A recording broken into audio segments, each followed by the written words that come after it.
when it comes to racing, you take this very seriously and you study. Could you just talk a little bit about what your preparation has been like?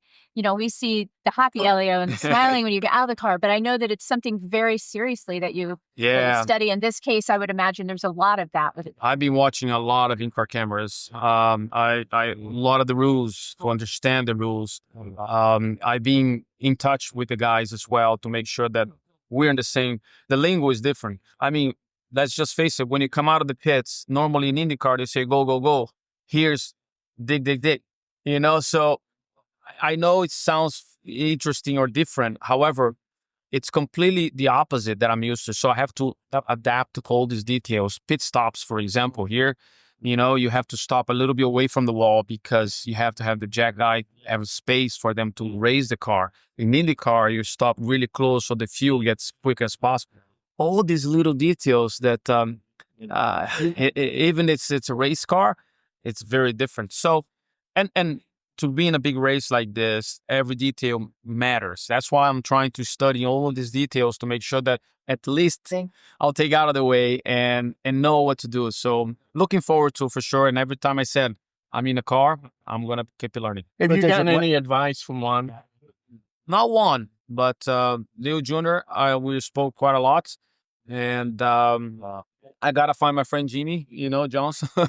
Not sure if he's going to give me any tips, but I'm definitely going to talk to him about it. I spoke with Austin Cindric, Blaney, Joey Logano. I mean, look, those guys I know for a long time, and it would be nice to now I'm in their world, and I would have done the same thing if they would be in my world. Does 185 or 190 feel slow?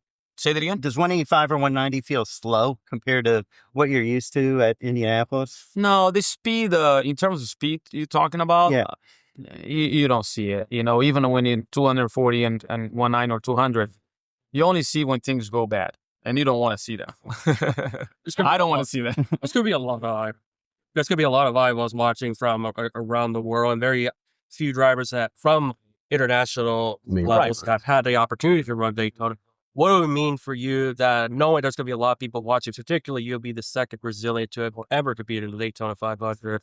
Well, it's a great exposure. I mean, this is the biggest race, one of the biggest races, in the world, and you want to have as much exposure as possible. So it's very smart that Trackhouse and Project 91 is doing that. So create opportunities that not many people are able to see it. I'm sure a lot of, when I test in Talladega, folks from Talladega were excited. They were like, I'll be cheering for you. I'll be watching because of you. So I feel that it gives a purpose also to foreign people, Brazilian people, and people from the other series to watch it. So I'm just happy to help this scenario. And but in the end of the day, I'm not here just to call the attention. I'm going to do everything I can to do the job. After you found out of the road, Helio, how did it feel to run the Cup car beyond track? Oh, you should see it. The helmet. I think the camera cannot see the smile, you know, behind my helmet, but it was so cool. I'm like, oh man, this is stuff. This is stuff.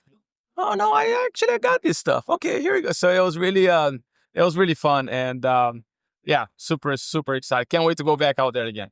What other world-class drivers would you suggest might do this?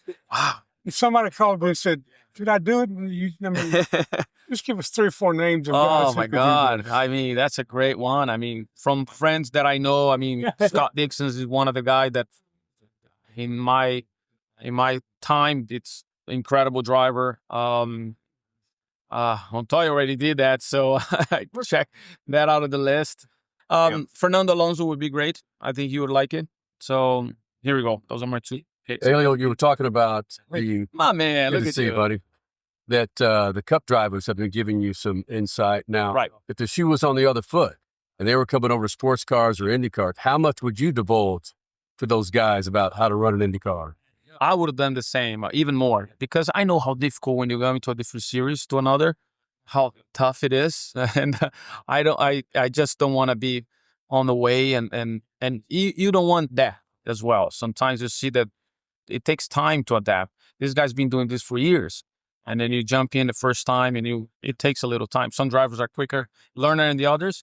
I'm probably the slower learner, but I'm getting there. The good news is my team, the Project 91, and it's a really experienced people. They've done this before, so they really give me the right tools to adapt fast. Did you bring any of your Indy 500 rings with you? I did. I forgot. It's in my shoes in my locker right now. What do you think of Doug Boles taking over as president of I think it's IndyCar? great. Doug is, first of all, Jay Fry is being incredible for the series. Doug's also doing an amazing job with the Speedway. And I feel the Speedway automatic is going to be an autopilot.